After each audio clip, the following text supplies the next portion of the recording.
have participated in 3 speed dating events in the greater Cincinnati area. And you do not go to that many events and encounter that many people under pressure to now walk away with some stories, some observations, and some lessons learned. So, you know how they say that the third time is a charm? Well, let's just say that I'm still waiting on that. And as soon as there's something to report or there's an update, I might just share it. So stay tuned. Now, without further ado, these are some of the stories, observations, and lessons learned from my speed dating experiences thus far. The first time that I went speed dating, it was at a local church. Yes, a local church in Cincinnati hosted a speed dating event. So for anybody out there that is listening to this right now and you're either a volunteer or in leadership at a local church, help some people find Jesus and a date. Like people will forever be grateful to your ministry. So on behalf of them, thank you. So that would also make them like faithful to like your local church body. So FYI. Now, when I went to the speed dating event, it was because a friend invited me. She said, why don't you come with me? And I thought, you know what? I enjoy meeting new people. I can talk to just about anybody, or better yet, I can I told somebody that I can make a rock talk. So why not?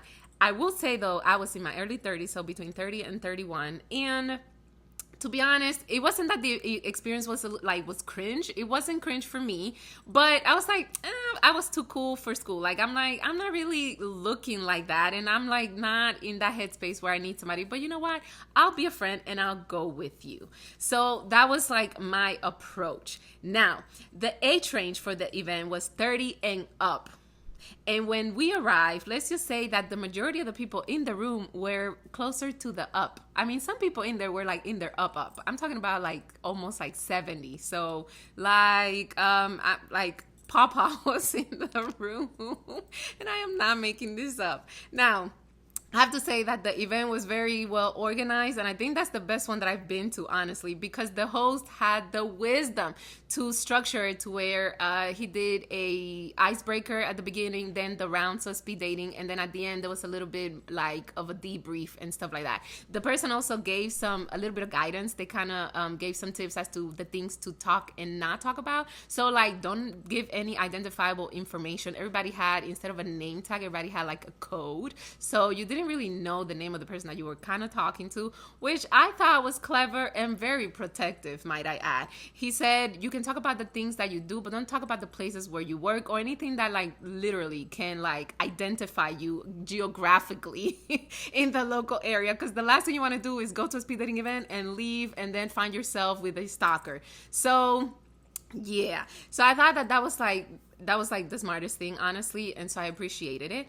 So let's see, when the speed dating round started and I realized that I was going to be talking to some of the men that were like in their up, I told myself to approach it as, you know what, just do it as a public service. Like, allow them to come sit, relax, and let them treat this like practice. So I'm like, if they can walk away feeling like they were talking to like a daughter and feel at ease and relax, so that way when they go and talk to someone that they're really interested, I'm like, you know what, I'm here for it. Why not? I mean, it's the Christian thing to do. So I did it. It was fine. I walked away thinking like, oh my gosh, like I would, if I ever did this again, I would even host it for people. And so here we are, Singles Unanimous. So that was the first time I learned that if you do not cap the age range of the single people when you invite 30 and up, like you're gonna get a lot of ups. And so that is why the Single Unanimous events that we do, they're like right now targeted specifically for 30 to 45. I've had questions about people like that are past that age range, and so I think I have some things in the works. So I don't know, we'll see. We'll explore that as time progresses. So the second time I went speed dating, well, let me backtrack a little bit. I was more so open to it, and that was more recently, I should say, because number one, I was doing it for research, and number two, I have someone that I deeply admire that it's like almost like it's a mentor for me, and we have we have a nice relationship to where the person also holds me accountable in certain areas of life. And the person was literally telling me the testimony how they met their husband at a speed dating event. And that the interesting thing was that that when they met, they were pretty much, he was the only Christian man in the room at the speed dating where they met. And so like they've been married now for, gosh, I don't even remember how many years. So that alone, I'm like, you know what? Why not? Try it out. Now, to my surprise, this one was capped. This one did have an age range, and everybody was of age, so that I appreciated. Now, when I arrived, something interesting happened. At this one, there was like no icebreaker. There was nothing to really break the ice and so people to warm up. But the thing that the host said was that we would wait till everybody arrived so that we can start and everybody could be paired off. And so in our waiting, what I observed when I got there is that as people were arriving, like people were just standing in the corners of the room. Like very few people were actually mingling, and I'm talking about like a handful of people, maybe like 1 or 2 here and like 3 or 4 there. So in a group of about like 24 people ish, give or take a few. And so right off the bat, I'm like, you pay to come meet people, you are people, you arrive where there's people, and then you don't take the initiative to meet the people. Like you have to wait till they tell you have to talk to the people to actually like do that. So to me, that was wild.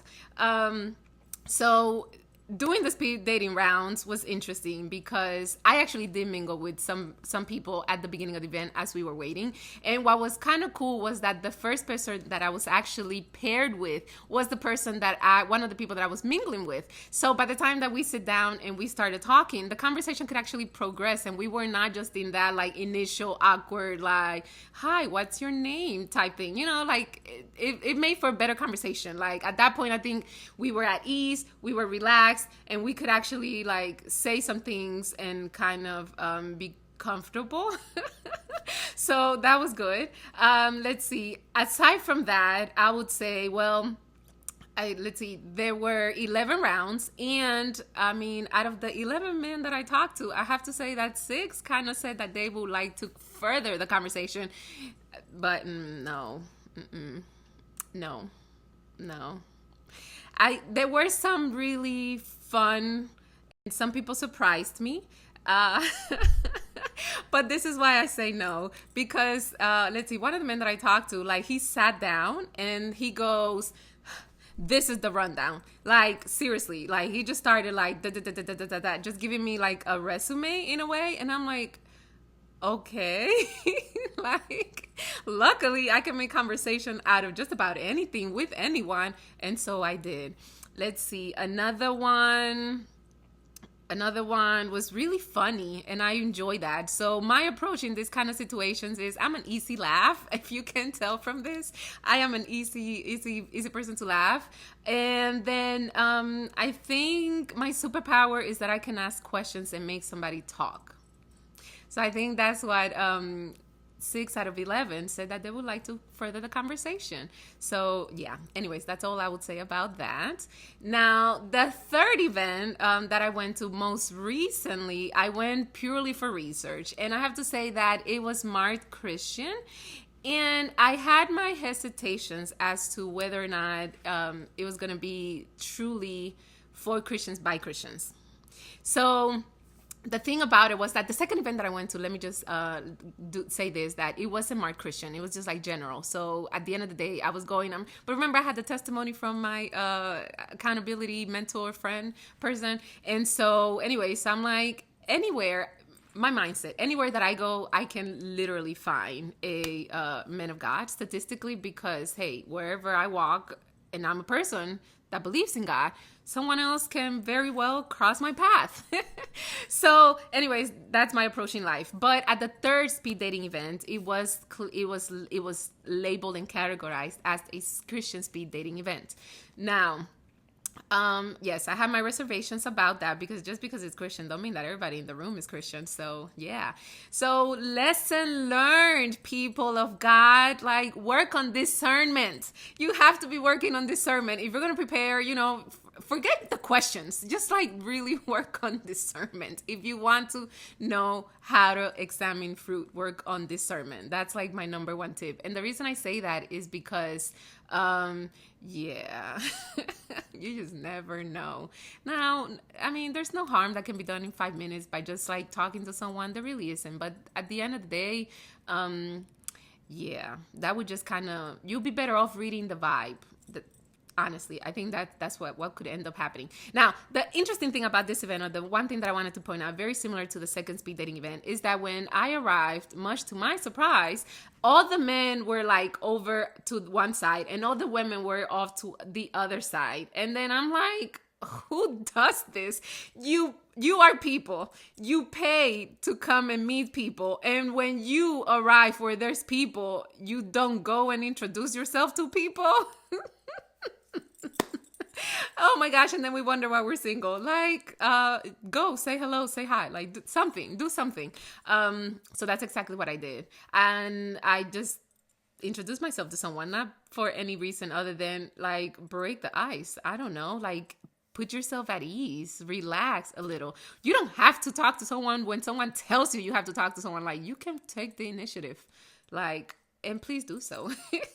You'll be better off for it. You probably won't be single as long if you think about it. So anyways, the third speed dating event, like that's what it was. Now, I was a little bit more ruthless. I was not out here. Well, at the first one too, I wasn't like trying to match with anybody for real, or the second one. And then the third one, maybe. So we'll see. We'll see where that goes. But all that to say that in my experience, what I've learned, what I've observed is that people don't just automatically go up and talk to people, even in the icebreaker round or what everybody's waiting. Like, people, I think, are so in their head, and people are not even like giving themselves the opportunity to introduce themselves. And I think if you're waiting for someone to tell you to go and talk to someone, break that. Like, start there. That's your starting point. Like, introduce yourself, say hey, go up to somebody, I don't know, like try something different. And that is why Singles Unanimous exists, to help some people of God to work on the social skills. And yes, if you find somebody that you're interested, shoot your shot. Why not? At the end of the day, what I believe is that if I can bring into the same room people that believe in God, trust the Lord with their whole heart, and they're walking in guidance with Him, you might as well find yourself next to someone or around someone that believes the same as you, and you might just be able to hit it off. But that's going to be on you to introduce yourself, say hello, and like make something happen. Like, we can only bring them to you, but what you do from there, like yeah. So, if you're going to go to a speed dating event, I would suggest, number one, work on discernment. Number two, be ready to mingle with the people, not just in the like lightning rounds, but even outside of the rounds, because I think, number one, that's going to put you at ease, and number two, it's going to make for more interesting conversations. By the time that you get to talk to someone in one of the rounds that you've already talked to in the icebreaker situation, then that's just going to make for a conversation to flow a little better and more naturally. And lastly, just have fun. For the women, like, laugh at the jokes. Don't be so stuck up. Oh my gosh. And the biggest thing, do not approach it like it's a job interview. Like, please don't do that. The many times that I think to me, that is the biggest, like, no, I'm like, you're not enjoyable to talk to. If you put me in a situation where you're talking to me in that way, I don't enjoy that. So my recommendation is work on the conversational skills, and just have fun, and don't take it so serious. Like, it's not life or death. It is just a 5-minute date, one at a time. So with that, I leave you, and I want to encourage you, like, come to one of the events that we host. So I hope to see you at one of our Single Unanimous events, all Christian singles, 30 to 45. I hope to see you there. Bye.